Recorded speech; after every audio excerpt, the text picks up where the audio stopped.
මේ පාර්ලිමේන්තුව ජනතා විමුක්ති පෙරමුණේ නියෝජනය කුඩයි. අපි පොඩි පිරිසක් පාර්ලිමේන්තුවේ ඉන්නේ. හැබැයි අද පාර්ලිමේන්තුවේ ප්‍රබලම හඬ ජනතා විමුක්ති පෙරමුණේ හඬ. එමුනේ මේ පාර්ලිමේන්තුවේ අද අපේ නියෝජනය කුඩයි. හැබැයි මේ රටේ ජනතාවගේ අයිතිවාසිකම් කප්පාදු කරනකොට ජනතාවගේ අයිතිවාසිකම් වෙනුවෙන් ප්‍රබලම හඬ ජනතා විමුක්ති පෙරමුණේ හඬ. අද අපේ පාර්ලිමේන්තුවේ ජනතා විමුක්ති පෙරමුණේ නියෝජනය කුඩයි. රතුපස්වල වෙඩි තියෙනකොට, හලාවත වෙඩි තියෙනකොට, කටුනායක වෙඩි තියලා මේ රටේ මිනිසුන් ඝාතනය කරනකොට, මිනිසුන්ගේ අතපය කඩනකොට, මිනිසුන්ගේ අයිතිවාසිකම් උදුරා ගන්නකොට ඒකට එරෙහිව ඒ පීඩාවටපත් වෙච්ච ඒ අසාධාරණ ලක් වෙච්ච ජනතාව වෙනුවෙන් හඬන නගන ප්‍රබලම හඬ ජනතා විමුක්ති පෙරමුණේ හඬ. ඒක තමුන්නාන්සලා දන්නවා. මේ රටේ ජනතාවට ඒක තව තවත් ගොඩක් කියන්න ඕනේ නෑ. කවුරුත් දන්නා මේ පාර්ලිමේන්තුවේ අද ප්‍රබලතම හඬ, ප්‍රබලතම ජනතාවගේ හඬ, ප්‍රබලතම ජනතාවගේ වුවමනාව ජනතා විමුක්ති පෙරමුණ බව දන්නවා. ඒක නතනවා. ඒ නිසා තමුන්නාන්සලාගේ දරුවගේ ඉස්කෝලේ ප්‍රශ්නයක් ආවොත් JVP එකේ අපිට තමයි කතා කරන්නේ. බැරිද පාර්ලිමේන්තුවේ මේක කියන්න? තමන් වැඩ කරන කාර්යාලේ ප්‍රශ්නයක් ආවොත් JVP එකට තමයි කතා කරන්නේ.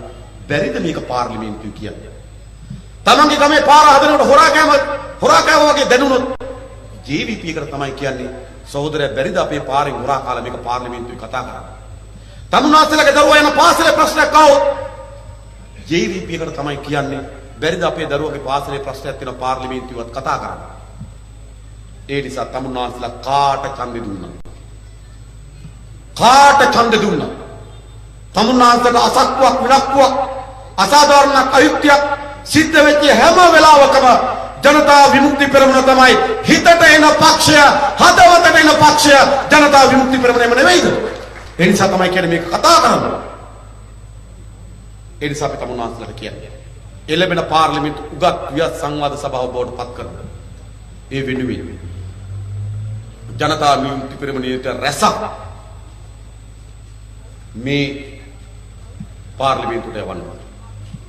අපේ විද්‍යාල සහෝදරයෝ මේ කැලණි විශ්වවිද්‍යාලයේ ගණිතය පිළිබඳ විශේෂ වේදි උපාධිය සාමාන්‍ය බැච් එකකින්ම ඒ බැච් එකකින්ම විශේෂ වේදි උපාධිය සඳහා තෝරාගන්න 8 දෙනයි.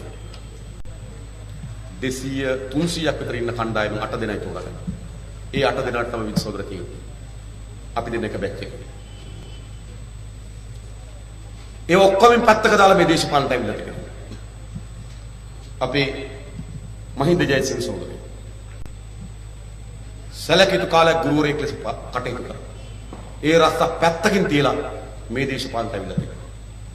අපේ රන්වල සහෝදරයා මේ සබ්ගස්කන්ධ තෙල්පිරි පහදුවේ ඉතාමත් වැදගත් අරතුරක් ඔබ වුමින් ඒවා පස්සේ කතා මේ දේශපාලනට ඇවිල්ලා තියෙනවා. අපිට අන්දසිලියක් අපිටත් ධෛර්යය දෙවි. දිගු කාලයක් ඉරගෙවල් වල ලගමින් මේ අරගලයට මැදිහත් වෙමින් දායකත්වයේ සපීමේ මේ දේශපාලනයට වෙමින් අපේ මහා ප්‍රාදේශ සභාපති සහෝදරය තමුන්නාන්සලා දන්න තමුන්නාන්සලත් එක්ක එකට ජීවත් වෙමින් මේ වැඩ කටයුතු කරමින් තිබෙනවා. මේ මිනිසුන්ගේ නෙවෙයි මේ පාර්ලිමේන්තු පුරවනවා. මේ හිස් කඳවල් වල හිස් ඔලු ගෙඩි වලින් පාර්ලිමේන්තු පුරවන්න ඕන. මොකද්ද තියෙන වැරද්ද? මොකද විජි සහෝදරයාගේ අපේ මහින්ද සහෝදරයාගේ අපේ රංගවල සහෝදරයාගේ අපේ නන්දසීලියක් කලන මේ සහෝදරුන්ගේ මොකද තියෙන වැරද්ද අඩුව මොකද? හොරගම් කරන්න නැති එක වැරද්දද? කඳබඩ ලොකු නැති එක වැරද්දද? වාහන පෙළපාලි නැති එක වැරද්දද? අපරාධ කරන්න නැති එක වැරද්දද? එහෙම මිනිස්සු නෙවෙයි පාලනේ බාර දෙන්නේ.